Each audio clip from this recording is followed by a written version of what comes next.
Good day everyone. Today we will learn about tumor suppressor genes and their role in cancer. What is cancer? It is an abnormal, excessive, uncontrolled and uncoordinated growth of cells, and that's how cancerous tumors are formed.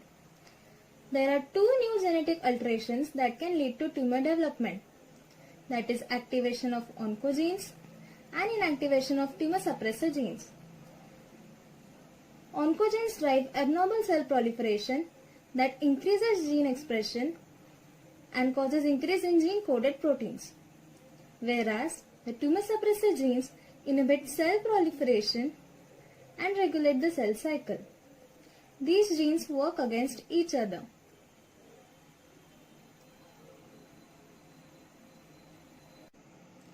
The first gene to be identified was the RB gene for retinoblastoma. Retinoblastoma is a rare childhood eye disorder that could be prevented if detected early. It was seen that about 50% of the children of the affected parent developed retinoblastoma following the Mendelian trait. According to Mendelian transmission, a single dominant gene confers susceptibility to tumor. Oh wait, that is not all. Alfred Knudsen proposed a two-hit hypothesis. He stated that tumor development requires two loss-of-function mutation of tumor suppressor gene present on the homologous chromosome of a normal diploid cell. One defective copy of the retinoblastoma gene is genetically transmitted, but retinoblastoma is always a result of a second somatic mutation leading to loss of normal remaining RB allele. Let's take some circumstances. Suppose allele A is affected and allele B is normal. Then allele B will act as a tumor suppressor gene and regulate the cell cycle. If both allele A and allele B are affected, then there would be a complete deletion of negative regulatory gene leading to tumor.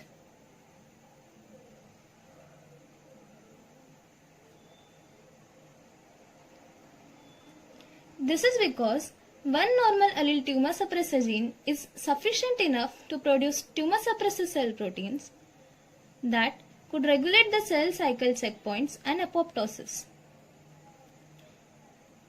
What are the functions of tumor suppressor genes?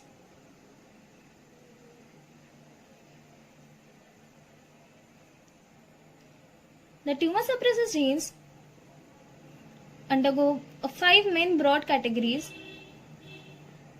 First, they encode the transcriptional proteins such as E2F and WT1. Second, the intracellular proteins.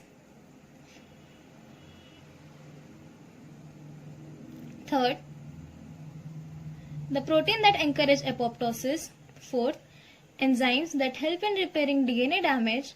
Fifth, the checkpoint control proteins.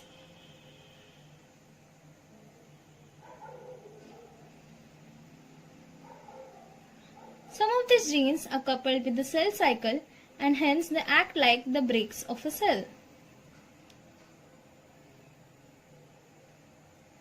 How do tumor suppressor gene really work? Come, let's see. To discuss this better, let us draw a mini cell cycle. Cell cycle constitutes of the resting phase having G1 phase, the synthetic phase or the S phase, the intermediate phase containing G2 phase, the mitotic phase and the G0. In the G1 phase, cells accumulate proteins and produce enormous amount of enzyme to regulate the cell cycle. Cyclin binds to cyclin dependent kinase to form CDK4 cyclin complex. When the complex is in high levels to exceed the threshold, then G1 checkpoint is passed. The CDK4 cyclin complex phosphorylates the RB gene and causes release of the transcriptional factor, which is E2F. The transcriptional factor thus attached to the DNA and the DNA replication begins and enters the S phase. In a healthy cell, tumor suppressor gene turns off cell division by preventing cyclin to bind with CDK4. DNA damage leads to rapid induction of p53 gene, which activates CDK transcription inhibitor p21.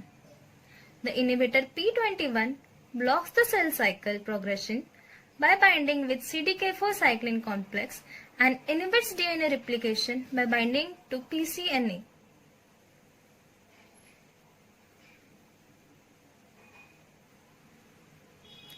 The p53 gene is also responsible for cell apoptosis. Unrepaired DNA damage normally induces cell apoptosis and thus prevents the risk of any deleterious mutations. Thus, by knowing the functioning of tumor suppressor genes, we can definitely find the treatment for some cancers.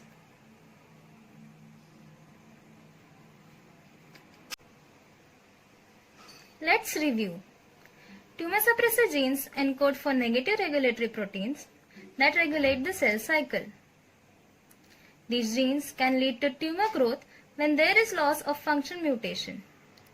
The two-hit hypothesis states that two loss of function mutation in a normal diploid cell is required as the functioning of one normal allele is capable to produce tumor suppressor gene protein to regulate the cell cycle. 5 main broad categories of protein encoded by the gene are the transcriptional regulatory proteins, intracellular proteins, receptors that respond to hormone to inhibit cell proliferation, proteins that encourage apoptosis, and checkpoint control proteins. Tumor suppressor genes regulate the cell cycle by arresting the cell at G1 checkpoint. Thank you.